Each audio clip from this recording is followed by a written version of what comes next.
independent members of Parliament. Thank you, Mr Speaker. My question is to the Premier. Premier, in 31 sleeps, hopefully Santa will be paying Tasmanians a visit. But I'm sure for the poker machine industry, it feels like Christmas has come early this week.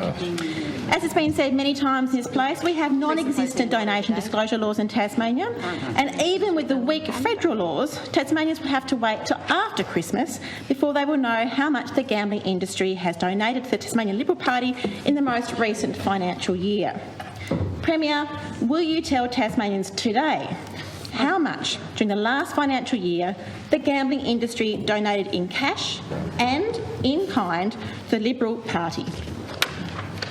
Honourable Premier. You've run out of questions too. Look at the disclosures. Lazy. Oh dear. Mr Speaker, I thank Kristie Johnston for that question, for her interest in this matter, enduring as it appears it is. Look, the first thing I'd say in terms of Santa, I am really pleased that we won't have any restrictions on Santa coming into the state this year. After the 15th, after the 15th, Oh, the Grinch. well, that is a question. That is one. When you check his double vax. Order. You actually hope he's going to get it, don't you? Reindeer. Santa will be double vax, and if his last stop is Victoria or New South Wales, he'll have a test as well. There we go. But if he's COVID positive, I think I might leave that to Dr. Veach to deal with. But look, in terms of this,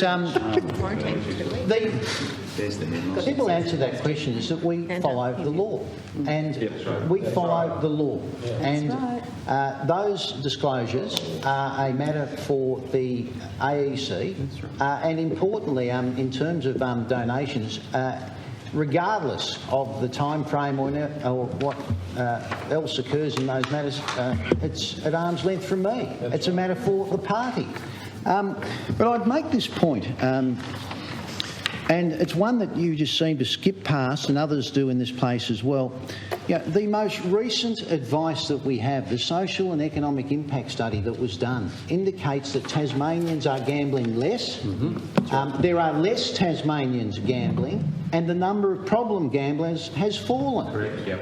That's what's happening. That's what's happening.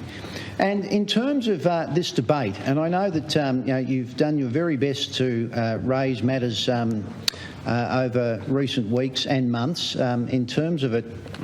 The people of Glenorchy and the northern suburbs, which is your electorate, are not beating a path to my door. I did hear a Labor member who had indicated a significant level of door knocking prior to a previous election, and also in recent times that on the street it's not an issue. People aren't raising it or talking about it, and the facts are that we have a very strict regime in place in terms of harm minimisation. I don't have my phone in my pocket. But in the time that I'm sitting here in question time, I could be online and I could lose my house. That's right. And that's what the evidence is telling us around the country in terms of where the real risk of gambling is, especially amongst young men. That's not. Especially amongst young men. That is absolutely not true. Again, for whatever reason, you want to maintain your position on this, I would say very clearly that we have in this state some of the strictest regulations in the world in terms of gaming. And in fact, in Tasmania right now, one of the safest places that you could gamble, bearing in mind the opportunities to gamble on a whole range of platforms. One of the safest places is within one of the gaming rooms. At least they are supervised and they operate under regulations. But again, I would make the point very clearly that the evidence of those social and economic impact studies that are done indicate that the number of Tasmanians that are gambling is down, the amount that people are gambling is down, and the number of problem gamblers is down as well. Mr Speaker. Thank you. In a moment, I'll just